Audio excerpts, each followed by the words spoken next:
Let's have another look again at the Harbor Freight Bauer 20-volt chainsaw. We did it before and we can do it again so that you will know what to expect. If you've been following the channel, you know that we've had a wood stove installed in our family room. We have over 5 acres of land, about 30% in woods. The rule of thumb for harvesting from a wooded area is about 1 federal cord of wood for each acre of land. This keeps your wooded area cleaned of most fallen wood without depleting the stand of trees and leaving some for the animals to have a home. It's nice to share with our animal neighbors. I've been cutting my own wood and have been using the Harbor Freight Bauer 10-inch 20-volt chainsaw. I'm not running the Harbor Freight chain on it, I'm using an Oregon chain.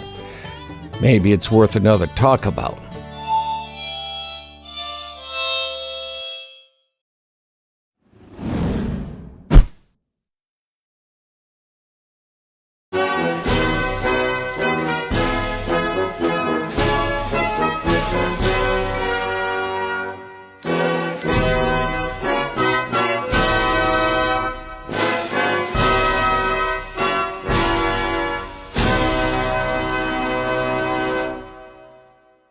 Hello anyone, I'm Scott Payne. They call me the old farmer.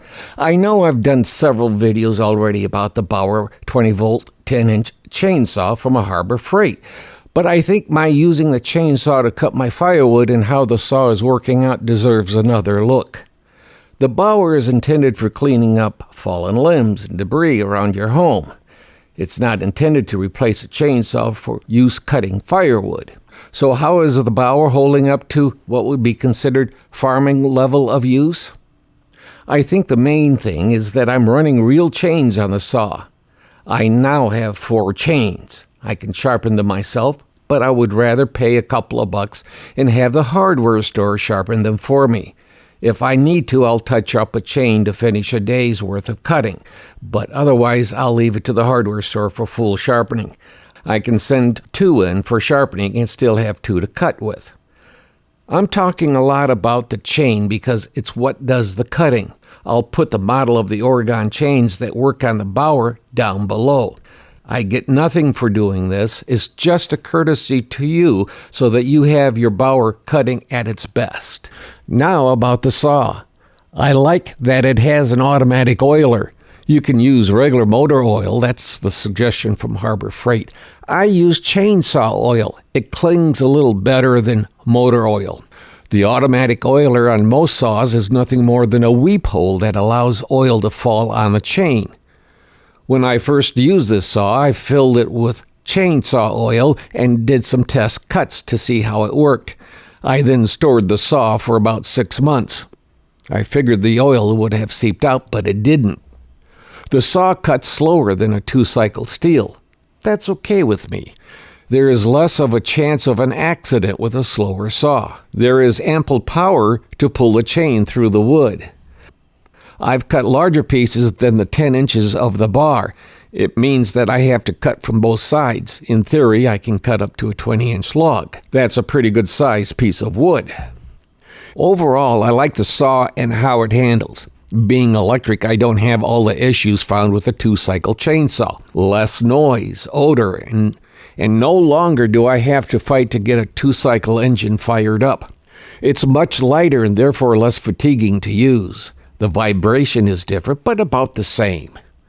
There's a cutoff switch that will shut the motor down if things are binding too much, such as a chain getting pinched while cutting wood.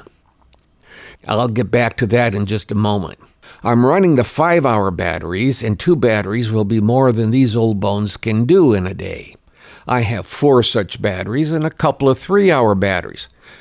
This is way more than what I need for cutting in a day's time. I thought all this plastic would be a problem, but it isn't. It's reinforced enough not to interfere with cutting wood. The 2 main negatives are, first, I have trouble keeping the proper tension on the chain. A couple of times the chain has flown off the saw. The knob for tightening the tension loosens up far too easily. So every time I'm moved to a new branch to cut up, I check the tension. The second problem is that sawdust will collect around the drive sprocket and causes the motor to shut off so that it won't burn out. Remember, I mentioned that cutout switch earlier. This isn't a bad idea. In fact, it's a good idea. It's just that it's annoying, so make sure you clear the sawdust away from the sprocket. I would say every time you fill the tank, but that won't work here, will it? But keep that frame of mind for cleaning around the sprocket. I'm sure that the Bauer chainsaw won't last as long as a Stihl, at about $300 for a Stihl. The Bauer lists for just under $85 without being on sale. Add a couple of 5-hour batteries at $65 each, and also a charger for $35, all list pricing. And if you're familiar with Harbor Freight, you never pay list price, do you? The initial outlay will be $250 at list price. But the part that will have to be replaced is just the saw, and that's the $85 part when the thing gives up the ghost. I can use the batteries and charger for other tools in the Bauer line. Unless I have other types of Stihl tools that run on batteries, I'm stuck with an off-standard battery system. For tools, I'm in the Bauer system, and I'm staying there. Harbor Freight could make the 20-volt system compatible through all the various lines: Hercules, Bauer, Earthquake, and Warrior. The difference would be in the battery quality. But any 20-volt battery would run on a 20-volt tool. Come on, Harbor Freight. I'm not against the other tool lines from Harbor Freight. I will only run one battery format for tools. As an example, I'm slowly eliminating alkaline 9-volt and AAA batteries. If something runs on this, I won't buy them, such as a 9-volt smoke detector. I just won't buy it. I won't even take one if it's offered for free. Now, it can be a AA, C, or D batteries in the alkaline battery format. Anything else, except maybe for button batteries, is disqualified. I'm trying to reduce the number of different batteries I have on hand. The same for tools. I have an Earthquake pneumatic impact wrench and the fabulous Hercules 12-inch miter saw. But they don't run on batteries, do they? If the Freight wants me to go to the other lines, they know what they have to do. One battery format for 20-volt tools. Come on, Harbor Freight, this is annoying. As for the Bauer, I can buy and wear out several of the Bauer 20-volt chainsaws before I will have spent more than what a Stihl would cost. The Bauer is a good little saw. I would recommend that if you do have the traditional saws for cutting wood, that you pick up a Bauer to keep on your tractor to clear down trees or a branch or two. It's a good little saw, as I said. And the important part is that it won't cost much to replace it if need be. And I'm surprised that it's holding up with my firewood needs. Extremely surprised. Before we go, it's important to quickly mention for all who are visiting to subscribe, ring the bell, leave a comment, and share with friends and family.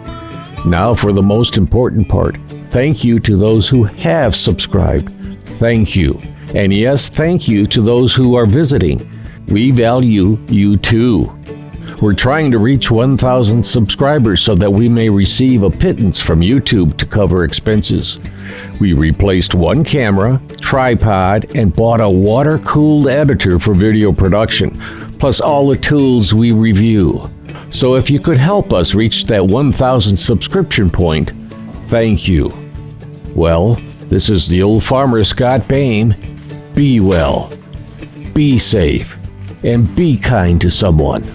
Don't forget to click like and click subscribe on the Old Farmer YouTube channel. And thanks again for watching.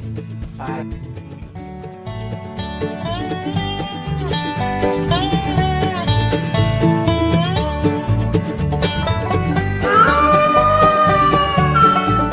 The VFW National Home for Children, providing families of veterans and active duty military opportunities for growth and development in a nurturing community. Please consider a donation to help their children and families. I.C. Rhodes speaking.